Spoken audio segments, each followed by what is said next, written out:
Praise the lord. ప్రభు నామానికి స్తుతి కలుగునుగాక. ఎఫెసీయులకు రాసిన పత్రిక 6వ అధ్యాయం 11వ వచనం, మీరు అపవాది తంత్రములను ఎదిరించుటకు శక్తివంతులగునట్లు దేవుడిచ్చు సర్వాంగ కవచమును ధరించుకొనిడి. దేవుని స్తోత్రం. అపవాది తంత్రములు అంటే దుష్టుడు వ్యర్థమైన వాడు మన జీవితంలో రాకుండా, వాడి క్రియలు మన జీవితంలో మొదలు పెట్టనివ్వకుండా, నిత్యము మనము దేవునితో సహవాసం చేస్తూ ఆయన సన్నిధిలో నడుస్తూ ఆయన నంటి పెట్టుకొని ఆయన చిత్త ప్రకారం మన జీవితంలో జరిగించినప్పుడు వాని తంత్రములను పూర్తిగా లయపరచొచ్చు. దేవుడిచ్చు సర్వాంగ కవచమును ధరించుకుని అంటున్నాడు. ఎప్పుడు సర్వాంగ కవచం మనం ధరించుకోగలుగుతామంటే ఆయనతో నిత్యం అంటు పెట్టుకొని ఉండాలి. సత్యము అనే తట్టి కట్టుకొని మరి దేవునితో నిత్యము సహవాసము చేస్తూ మనము కూడా మన జీవితాన్ని పరిశుద్ధంగా ఉంచుకున్నప్పుడే ఆయన స్వరం మనం వినగలుగుతాము, ఆయన మాటకు లోబడగలుగుతాము, ఆయన చెప్పిన ప్రతి విషయంలో మనము ముందుకు వెళ్ళగలుగుతాము, ఆయన ఏర్పాటు చేసిన మార్గంలో మనం నడవగలుగుతాము.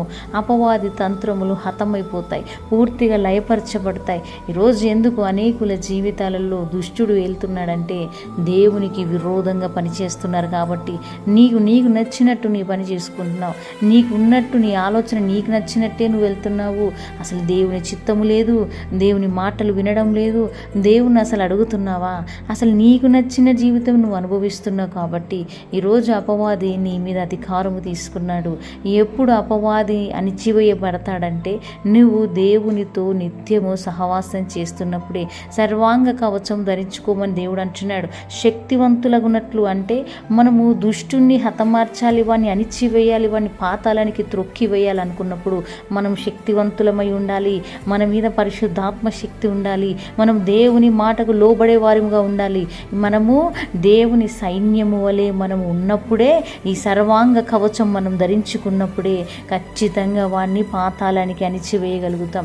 ఈరోజు చిన్న విషయం మొదలుకొని పెద్ద విషయం వరకు ప్రతి విషయంలో పడిపోతున్నావు. అబద్ధము, అసత్యము, పాపపు చూపులు, వ్యర్థమైన పాపాలు చేస్తూ వ్యర్థమైన మార్గంలో నడుస్తూ సినిమాలు, సీరియళ్ళు, వ్యర్థముగా పరిశుద్ధత లేకుండా జీవిస్తున్నావు. కాబట్టే నీ జీవితంలో అపవాది క్రియలు మొదలవుతున్నాయి. అపవాదిని ఎదిరించాలి, సమస్తం అణిచివేయాలి. వాడు దుష్టుడు, దుర్మార్గుడు, అబద్ధానికి జనకుడు, వాడు వ్యర్థమైన వాడు. కాబట్టి వాడిని సమస్తం నశింప చేయడానికి మనము దేవునితో సహవాసం ఉండాలా, ఆయనను అంటి పెట్టుకొని ఉండాలి. ఆయన సైనికుల వల్ల ఆయన వెనక మనం ఉన్నప్పుడు మన ముందు ఆయన ఉండి మన పక్షమున ఆయన దుష్టునితో యుద్ధము చేసి వాడిని హతమార్చి మనకు విజయాన్ని ఇస్తూ ఉంటాడు. ప్రతి విషయంలో దేవుడు విజయాన్ని ఇస్తూ ఉంటాడు. మనం అన్ని విషయాలలో దేవుని పట్టుకొని ఉండాలి. మనుష్యుల మాటలు కాదు, మనుష్యుల ఆలోచనలు కాదు, మనకు వచ్చిన విధంగా వెళ్ళే మార్గాలు కాదు. నువ్వు నిత్యము తండ్రిని స్తుతించాలి, నిత్యము దేవునితో ఉండాలి. ఎందుకు నీ మైండ్లో వ్యర్థమైన ఆలోచనలు వస్తున్నాయి? ఎందుకు నువ్వేదో నెగిటివ్గా ఆలోచిస్తున్నావు? ఎందుకు ఒక వ్యక్తిని ప్రేమించలేకపోతున్నావు? ఎందుకు ఒక వ్యక్తిని క్షమించలేకపోతున్నావు? ఎందుకు నీ జీవితంలో ప్రతి విషయంలో ఫెయిల్యూర్ అంటే నువ్వు దేవునికి దూరముగా ఉన్నావని అర్థము.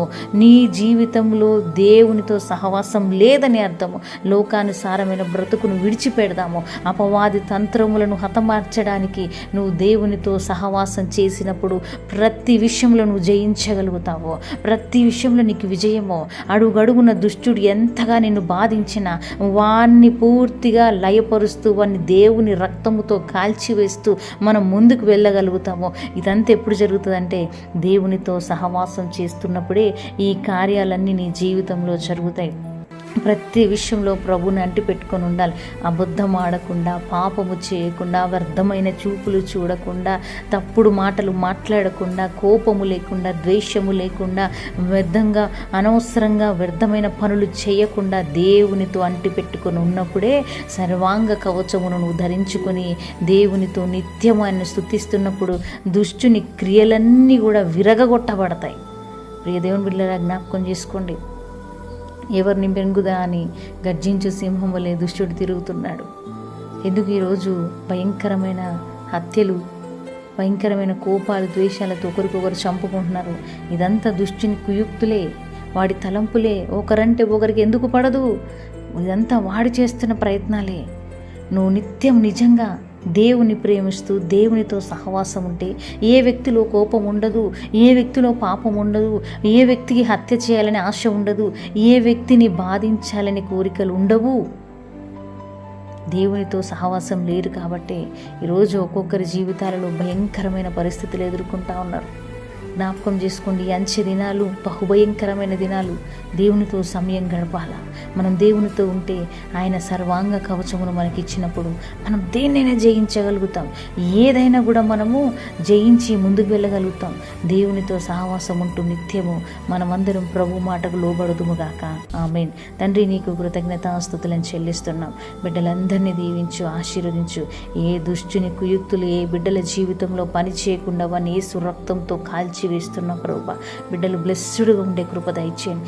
జరుగుతున్న 40 దినముల ఉపవాస ప్రార్థనలు ప్రభువా, రోజు రోజుకు బలమైన పాత్రలుగా మమ్మల్ని తయారు చేస్తున్న విధానానికే నీకు కృతజ్ఞతాస్తుతులను చెల్లిస్తూ, నీకు మహిమ చెల్లిస్తూ, బిడ్డలందరినీ చేతులకు అప్పగిస్తూ యేసు నామములో అడుగుచున్నాం తండ్రి.